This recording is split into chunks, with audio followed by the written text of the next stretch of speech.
Hey, what's going on, everybody? It's your boy Non-Dairy, and today I'm here to talk about Guild of Guardians. Guild of Guardians is a free-to-play mobile blockchain action RPG. Per the creators of this game, they were inspired by Diablo and Dungeons and Dragons. In this game, you will go through various dungeons to collect resources which will then be used to craft valuable items, aka NFTs or blockchain items, which can then be sold for real money. So the game here is designed more play to earn rather than pay to win. This game is built on the Ethereum network, and and transactions will be done on a marketplace backed by Immutable X, which means gas-free transactions. So how does the gameplay work? Well, you choose a hero and you go into dungeons. Your hero is defined by 4 traits: faction, class, element, and rarity. I don't want to go into much detail on these characteristics since I have them listed here, but I will talk about faction. The reason is, depending on which faction your hero is based off of will determine its race. For example, if you get an Empire-based hero, they will probably be human. If you get a Glade faction hero, then they'll be an elf. And if you get a horde, then they'll be an orc. I say probably because there are also mysterious creatures out there that your hero can be assigned. And I'll go into that more into detail when I go over examples of heroes shortly enough. So I do also want to talk about rarity. The reason why I want to talk about rarity is because these items can be sold off the marketplace, rarity will come into factor when you want to sell said heroes. So obviously in this case, if you get a legendary hero, they will probably be worth more than rare heroes just because amount minted and amount distributed per the game. I didn't say common here because common uh common rarity heroes and common items in general are non-blockchain items and they're non-tradable off the marketplace. So, the next thing I want to talk about here is social co-op. Social co-op is necessary because the game developers believe that, you know, in order for you to go through dungeons effectively and efficiently, you need to team up because this will allow you to maximize your profits and maximize the amount of resources that you get per dungeon. So when I hear this, it sounds like to me these dungeons are going to be pretty hard doing them solo. So you definitely would need a team in order to take on more territory within said dungeons and be able to get the ultimate rewards. I'll talk about more about social co-op when I discuss guild. But before I get into more content, I have gameplay here of pre-alpha footage that I want you guys to check out. So please check it out and tell me what you think in the comments below. Thanks.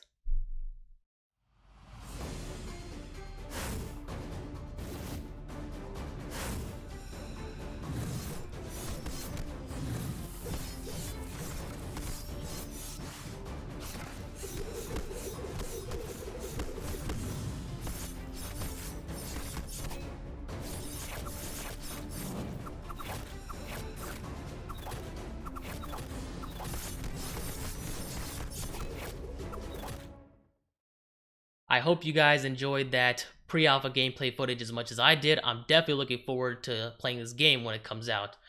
So right now, I have 8 examples of heroes that you could possibly get given the combinations. I only have these 8 because, per an article on Medium made by the creators, these 8 heroes that I'm about to mention are going to be part of a pre-sale sometime during Q2 2021.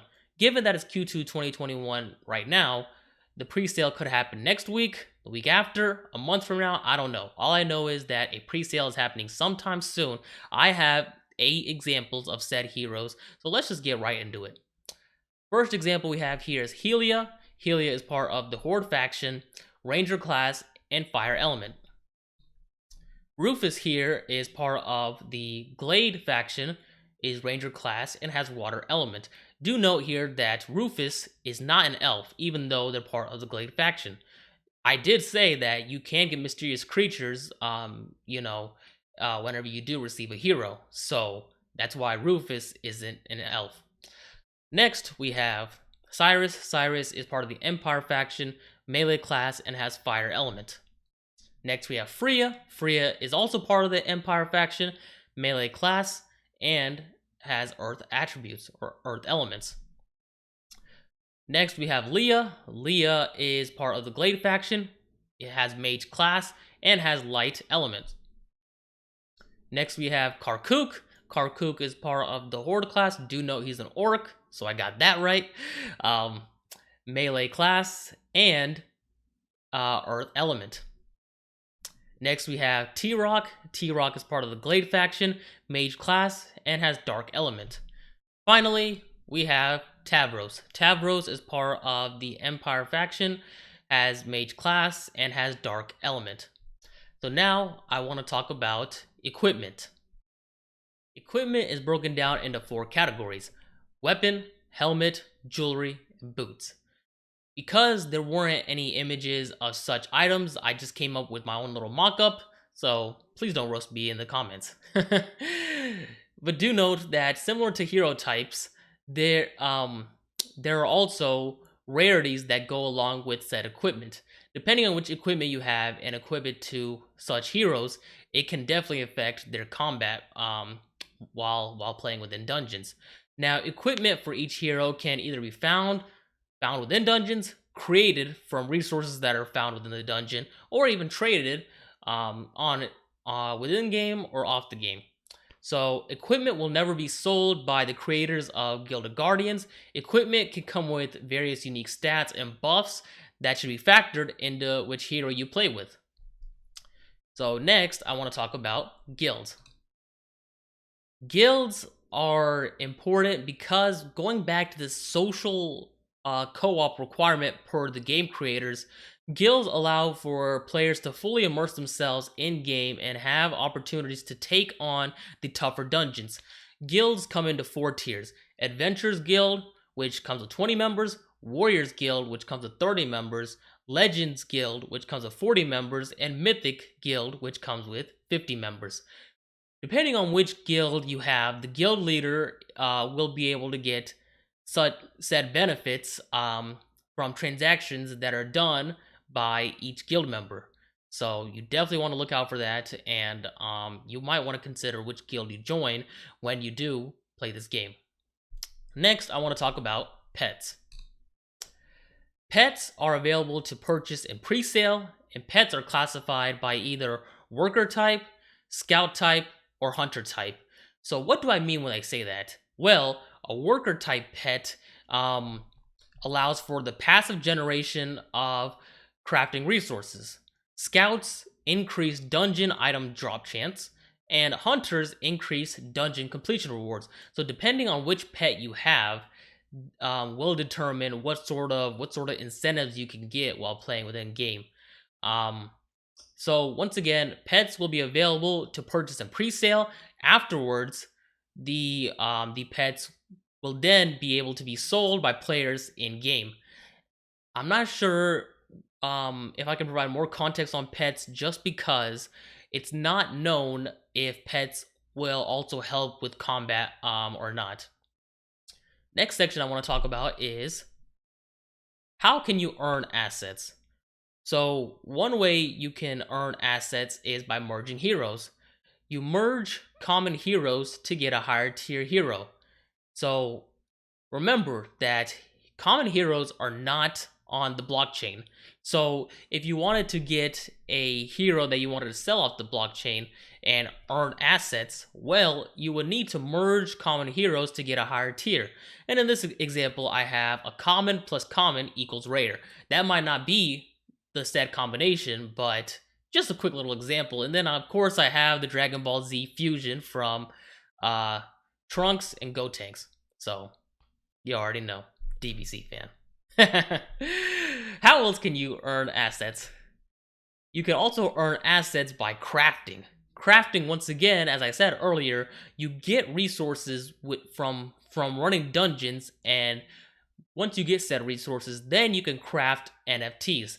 There's more info still to come on what crafting means, and how it plays into crafting said NFTs.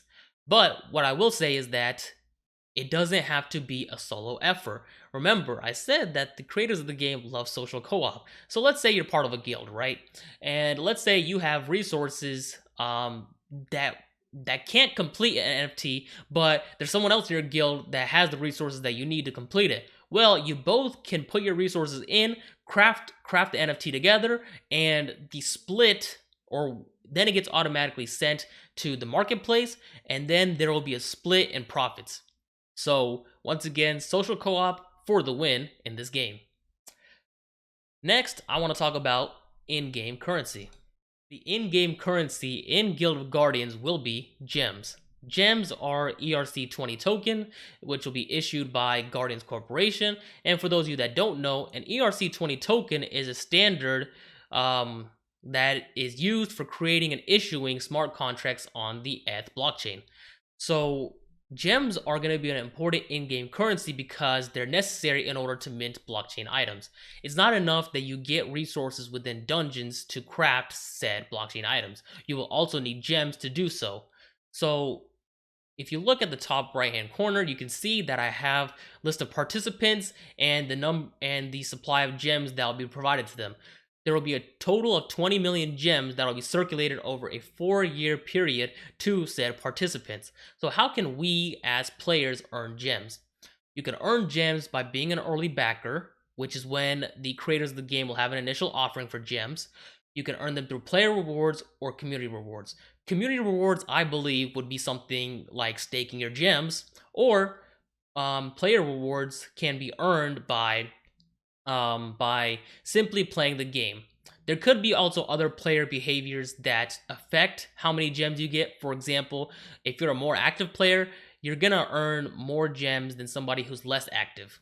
So with that being said, please look at the graph in the bottom right hand corner, and you can see that there's a graph showing how gems will be distributed over this 4-year period, and by the end of 2024 all gems should be distributed.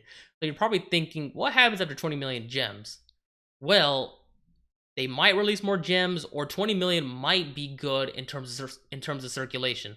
And when I mean circulation, each time you mint a blockchain item, your gems will go into a reward pool, which is then redistributed out to people. So again, 20 million might be the sweet spot, or they might have to release more gems. Who's to say? Finally, the last section I want to talk about is additional info. In the game, and as it currently stands, it's going to be released in Q1 of 2022. The most recent item that we should all be looking out for is this pre-sale. It's going to happen in Q2 of 2021. In this pre-sale, they're going to be listing various blockchain items that are going to be for sale, such as heroes and pets, and maybe other items as well. If you want to find out more about Guild of Guardians, I suggest going on their website. I'm going to post that link in the description below. I'm also going to post a link to their page on Medium so you can check out their other articles to see where they stand currently as a blockchain game. You should also join their Discord for more updates, or even perhaps joining their Twitter. Because if you definitely want to be part of that pre-sale, you should be active in their Discord, or at least have the notifications turned on for when they post their announcements that they have said pre-sale. So, with all that being said, I want to thank you so much for being here and joining me in this video today. I really appreciate it. Again, I'm looking forward so much to playing Guild of Guardians when it comes out. If you guys enjoyed the video, please like, comment, and subscribe. I'd really appreciate it, and it means a lot. I also posted my Twitch and Twitter here. I'm also going to post the links in the description below. Please feel free to give me a follow, as I love streaming games on Twitch. And I also love, and I'm also going to be more active in putting out tweets going forward. So once again, thank you so much for tuning in with me today. I really appreciate it, and I hope you have a great rest of your day.